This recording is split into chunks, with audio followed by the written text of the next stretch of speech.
Hey guys, my name is Hassan, and today I'm going to be summarizing the Hershey and Chase experiment of 1952.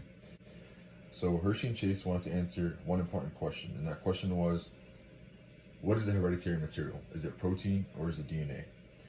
So Hershey and Chase quickly got to work and set up experiments. These experiments consisted of a bacteriophage that attaches to the outside of the bacteria and injects its substances within the bacteria, thus making many copies of that same virus. Hershey and Chase wanted to know what that material was. Was it protein or was it DNA? So in order to do this, they administered two experiments. One experiment consisted of radioactive sulfur, which coded for protein, because sulfur is found in protein and not DNA. And the other consisted of radioactive phosphate for DNA, because phosphate is found in DNA and not protein. Hershey and Chase then infected the bacteria with each virus, that is the phosphate-consisting virus and the sulfur-consisting virus. See that in step one. Now in step two, Hershey and Chase used a device called a Waring blender in order to remove any debris or any part of the phage that was left clinging to the exterior part of the bacteria cell. Next, the samples were centrifuged in order to separate the bacteria and the viruses.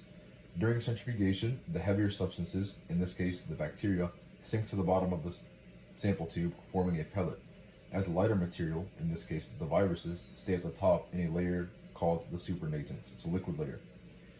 Finally, Hershey and Chase measured radioactivity in the bacterial pellet as well as the supernatant, and discovered that when the sulfur-containing virus that coded for protein was mixed with bacteria, much of the radioactivity was found remaining within the virus, meaning that it did not enter the bacteria. However, when the phosphate-containing virus that coded for DNA, was mixed with bacteria, they found that much of the radioactivity was found in the bacteria, meaning that the DNA was injected into the bacteria from the virus and therefore has passed on to the new virus generation.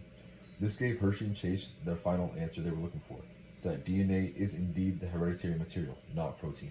Alright guys, so to quickly summarize, we're going to be going over some important definitions and concepts. So a bacteriophage is a virus that infects bacteria and reproduces within it. Centrifugation is a technique used in order to separate particles within a solution. Now remember, heavier particles sink to the bottom, while the lighter particles rise to the top, forming a supernatant, which is the clear liquid that rests above the solid after the process of centrifugation.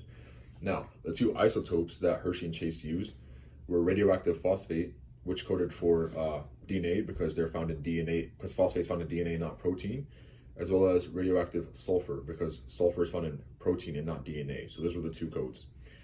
The results, when the phosphate-containing virus was mixed with bacteria, the radioactivity was found in the bacteria, therefore DNA was passed on to the new progeny. However, when the sulfur-containing virus was mixed with the bacteria, the radioactivity was found in the virus, therefore DNA was not passed on to the new progeny, which gave them their final answer that, once again, DNA is the hereditary material and not protein.